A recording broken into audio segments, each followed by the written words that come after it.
Hello, my name is Jane, and I never sleep if I don't have at least 10 flashlights under my pillow. I know what you're thinking. She's crazy. She's paranoid. I think I should start explaining. 3 days ago, something happened that will haunt me forever. I was laying in my bed one night. I was browsing through the internet on my phone, when suddenly the power went off. Okay, that's weird, but it happens. I kept browsing through my phone when I started feeling strange, like someone was watching me. Suddenly, I heard a creak. What the hell? I thought to myself, and I turned on the flashlight on my phone to where the noise came from. Of course, there was no one there. Another creak on a different side of my bedroom. My alarm went off, and again I turned on my flashlight to where the noise came from. Nothing. I could feel my heartbeat in my throat. I stretched my ears, searching for any sound, but nothing. My flashlight twitched slightly. No, not now. I heard running footsteps in my room. Then my door creaks while opening slightly. At this point, I was shaken violently. Mom? Dad? I called out. Nothing. I was looking directly at my door, holding my phone, when I realized I don't need it anymore, because there was clearly light coming from the hallway. It made me think that this wasn't a power outage, but something sinister was going on in my room. When I realized it, I jumped out of my bed and got into the hallway. All lights were on. I was so relieved, and I started walking towards the kitchen. I needed to drink something. My throat was dry like paper. When I heard a blood-curdling scream coming from the bathroom. At this point, I nearly pissed myself. As I heard the scream, all the lights went off one by one, leaving only the light in the bathroom on that was straight across from me. I ran as fast as I could, and as I was starting to feel safe again, I heard the bathroom door shut behind me. The light flickered, and with my hands shaking, I went closer to the door, and with my ear against it, I was trying to hear what was going on to the other side of the room. My blood ran cold. I locked the door, and I sat in the bathtub. I started praying, something I haven't done since my best friend passed away 3 years ago. The door handle started rattling violently, like someone from the other side was trying to get in. I started praying more to God, to whoever was listening, to help me get through this, when the lights went off and I blanked out. I woke up on my bed the next day, not knowing what happened. I got up and I went into the bathroom, thinking that this was just a terrible nightmare. It had to be, right? And then I saw the claw marks on the bathroom door.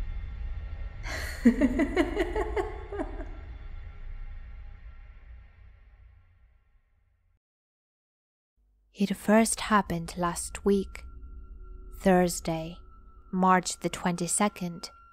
It was just after midnight, and I was lying awake in bed when I first heard it. My first reaction was to look at my phone to see if someone tried calling or texting me. But there were no messages. I live alone in a quiet suburban neighborhood. I could not think of any good reason why someone would be knocking at that time, and I decided to ignore it. But then, it happened again, the next night, at around the same time. I went downstairs this time, took a deep breath, and looked through the peephole. Nothing was there. I was getting a little weirded out at this point and decided again not to open the door. But if it happened again tomorrow, I'd be more willing to investigate, and it did happen again the next night. This time, I made note of the specific time, 12:16 a.m. I was at the door in less than 10 seconds and promptly opened it. It was dark out there, and it took a moment for my eyes to adjust. Was something moving in the shadows near the bushes? No, there was nobody there. Nothing. I looked down the street in both directions, but saw no movement. It was remarkably quiet out there, but I didn't hear any footsteps. I was confused. Who was knocking on my door every night? And for the first time, I didn't think who, but what. I thought back then to the day when the knocking first began, and wondered if it was related. March 22nd, I was at a funeral that day, and I think I need to write a little about it here. It was for my friend Pete, my best friend growing up. From about 8 to 15, we were inseparable. We started to lose touch at 15 or 20. The last time I'd heard from him was 20 years ago when we were both 22. The strangest thing about his funeral was this: nobody else was there. Just me and a priest. He was reading an incoherent Bible verse when I interrupted him and asked him where everybody else was. He paused for a moment, looked at me, then went back to reading. It felt uncomfortable. I decided to leave. So is that significant? Did I bring some spirit back with me from the funeral home? Or was I just losing my mind? I decided I'd try to be quicker the next night. I'd wait near the door and have it opened in seconds. I would not allow any time for whatever it was to get away. But even this plan failed. It must have been a mere seconds after the knocking stopped before I opened the door. What would stand before me? Was it a neighborhood kid playing a prank? A mischievous spirit? A warning to me from the supernatural? All three options seemed equally unlikely. But again, it was just empty space. Silence. I had one more plan for the next night. I slept outside at midnight and hid behind a neighbor's car across the street. I had a very clear view of my front door and I'd be able to see whatever is knocking. I remember ducking behind the rear bumper of his car, thinking, what would my neighbors think if they see me? I looked at my phone, 12:15. It would happen any second now. I looked up and down the street for movement. I could not see anybody. I held my phone in front of me. I watched it turn to 12:16 and still nothing was there. I was actually slightly disappointed for a fraction of a second, but then I heard it. But I am 100% certain as I write this, nobody was there. I was looking right at my door, but what I did see for just a moment, and I can't be certain, was saw a shadowy figure move away from my house. Not human, not even something real or tangible. It was as though a shadow was moving down the sidewalk.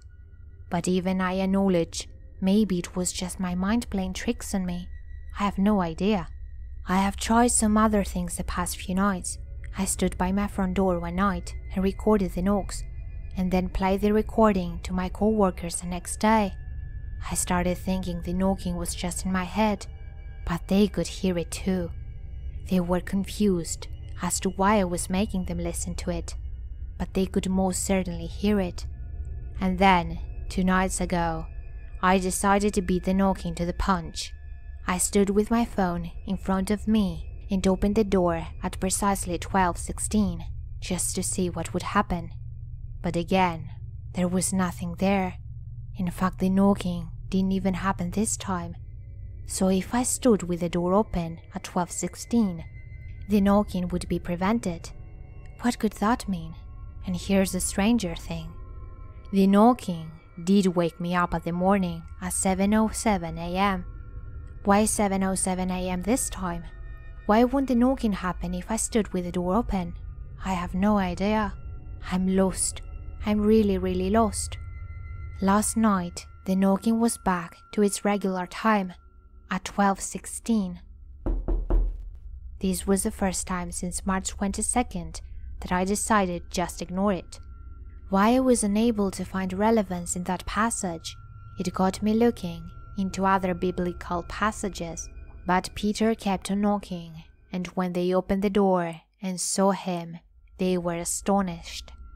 I mean, that couldn't possibly just be a coincidence, could it?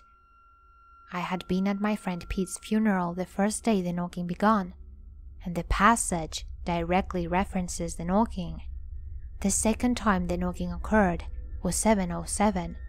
After a little digging, I was able to find this passage: "Ask, and it will be given to you. Seek, and you will find. Knock, and it will be opened to you." The part I focused on was knock, and it will be open to you. Does that mean I should knock back? Then something will happen. If I put this all together, it appears that it really is the spirit of my former friend Pete who is knocking on the door. If I knock back and then open the door, what I see will be astonishing. I decided to give it a try last night. I was standing by my door at 12:15. Waiting. I was looking at the clock when it clicked over to 12:16, and then I heard the same as usual. I raised my hand and knocked back immediately, 3 times. Then I opened the door, and I was astonished. What stood before me I could barely see. Light refracted off of it in a strange manner and made it difficult to focus on. It was mostly a shadow and somewhat transparent. It looked both somewhat familiar, while at the same time alien from this world. It had a humanoid form, but looked tormented. In my state of repulsion and fear, it took me a moment to recognize that somewhere deep down inside this monstrosity was what remained of my friend Pete. It was him, no question. He didn't speak to me. Instead, we could sort of see each other's thoughts. That's the best way I could explain it. And I saw all the evil that Pete had done. The reason that nobody other than myself showed up to his funeral. He had been a monster in his adult life. The worst that humanity had to offer. Rape, violence, torture, murder. I saw it all. Most of it had never even been caught for. But it was a murder that eventually got him put in jail. He was killed there by another inmate. I saw myself at his funeral, alone, as the priest read aloud Genesis 3:22, describing when mankind first became aware of the difference between good and evil. And what happened next was an even worse experience. Both Pete and I were looking at the things that I had done wrong in life. They may pale in comparison to what Pete had done, but I saw how extreme my flaws had become, how bodily I'd been corrupted. The shadowy figure of what used to be my friend Pete held up a hand to wave. I saw the anguish and agony in his eyes, and then he vanished into thin air. I stood looking in the dark, empty yard of my house for at least a minute before quietly shutting the door. So what did all this mean? Was it a warning? If I don't clean up my ways, I'll also one day become the torturous form that stood before me? I've been thinking back to my childhood with Pete. Were there any signs what he'd become? I will try and be better. I did receive another knock yesterday, and I'm certain it will be the last time he ever knocks on my door. One final message. It occurred at 5:17. It took a bit of digging, but it translates: a friend is always loyal and a brother is born to help in time of need.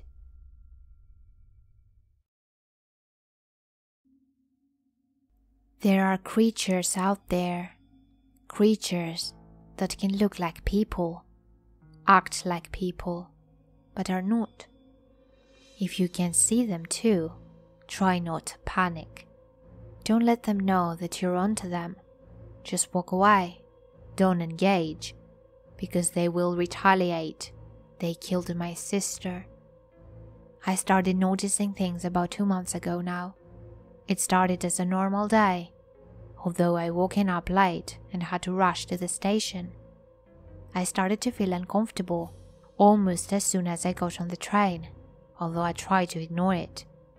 I sat in an empty window seat, and I tried to arrange my coat and my bag, and tried to distract myself by playing Sudoku on my phone.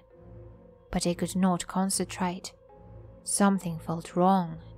I usually try not to stare at other people on the train, but on that day, I could not help myself.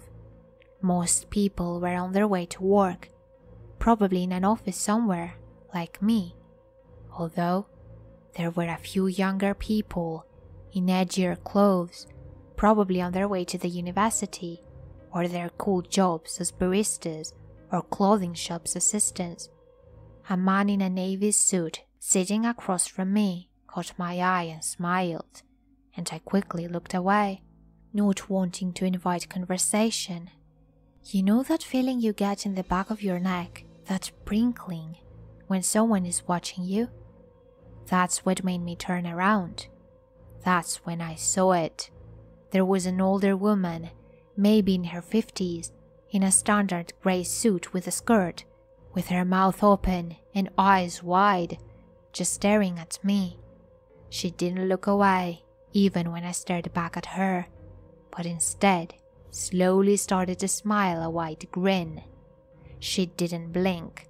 No one else on the train seemed to notice, even though it was obvious to me.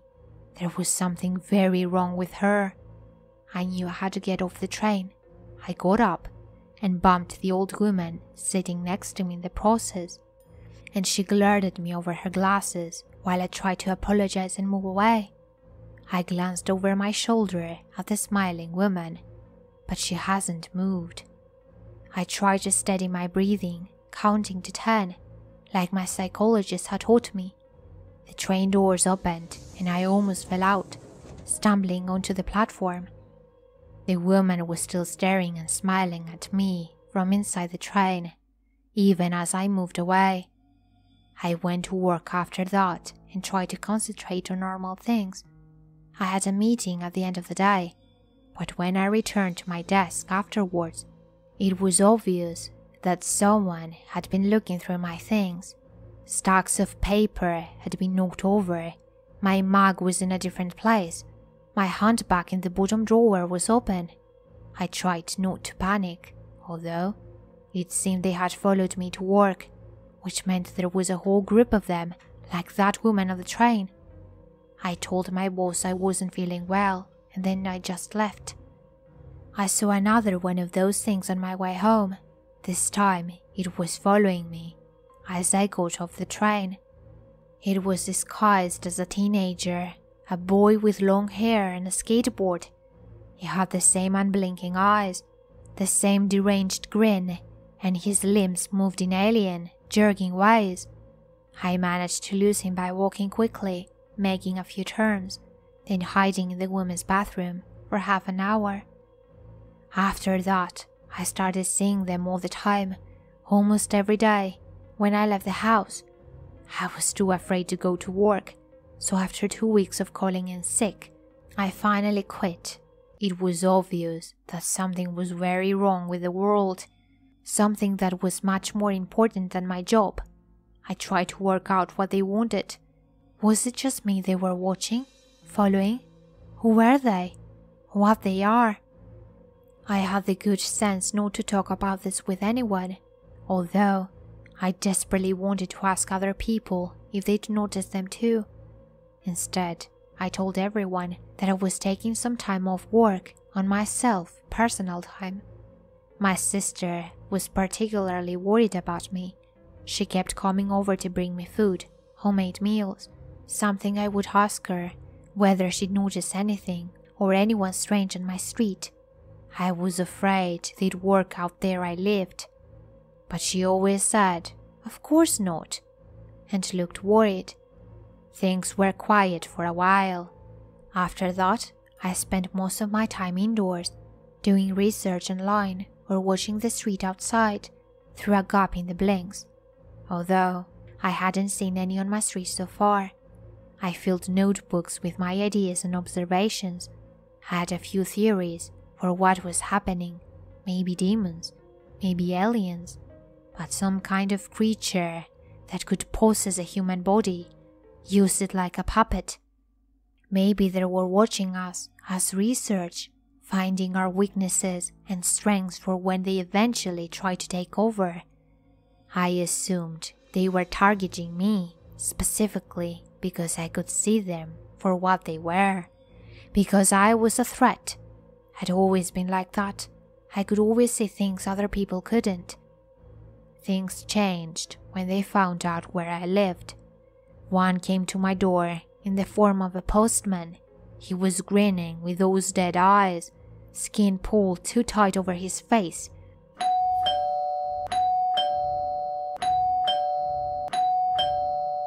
Ringing my doorbell over and over.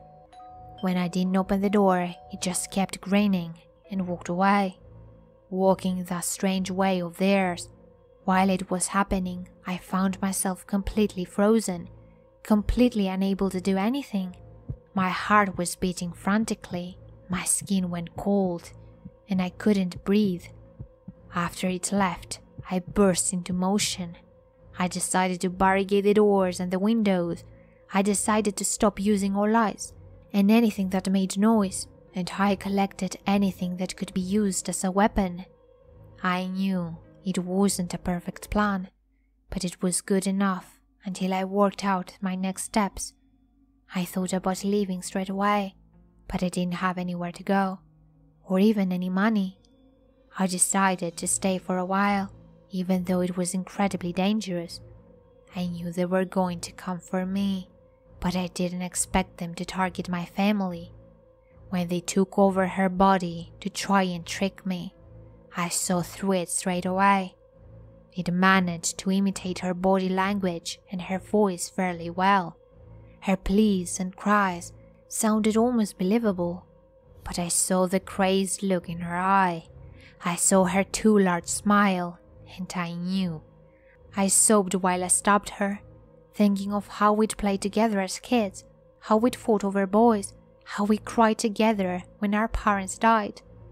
I knew that the sister I loved was already dead. My hands still have flecks of blood on them, and I should probably go have a proper shower after I finish writing this. Then I can work out what to do next.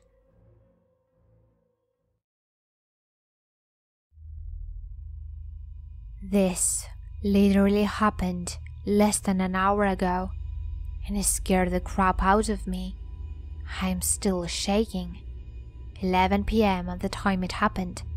We live on the first floor, sister, brother-in-law, and I. It is a type of flat that is a house, but it is split to 2 stories.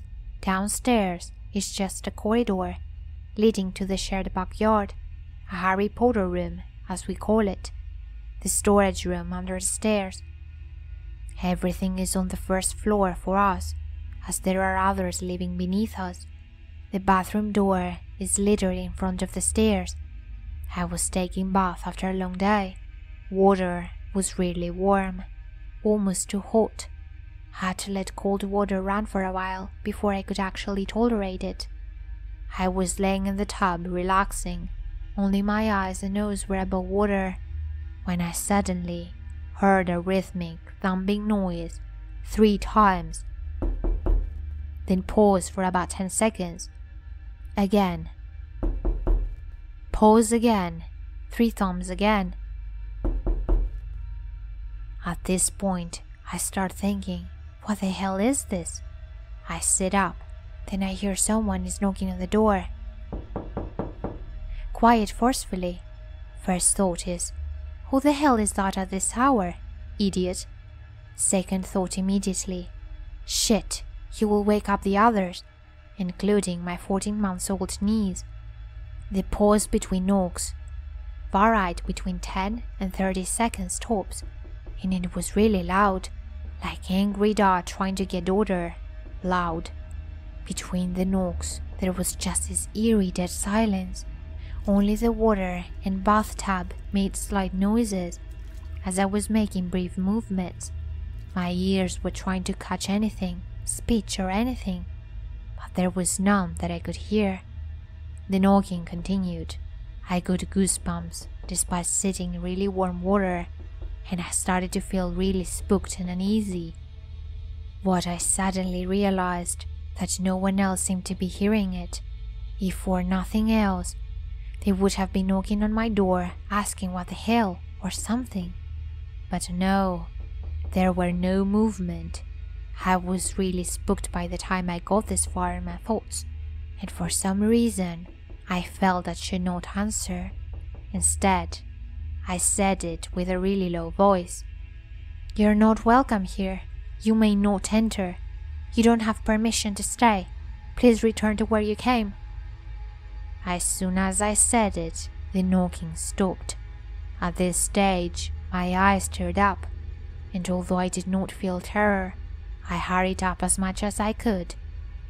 I was out quite quickly, put my used clothes and towel in my room, as I normally did, and went to the kitchen to grab some drink, as my throat felt really dry. Once I had a glass of drink, I proceeded to go back to my room, try to shut the kitchen door. The washed dishes gave out a huge noise, rattled and settled again. Nobody woke up. Nothing happened since I came back to my room, but I'm still very much under the influence of it.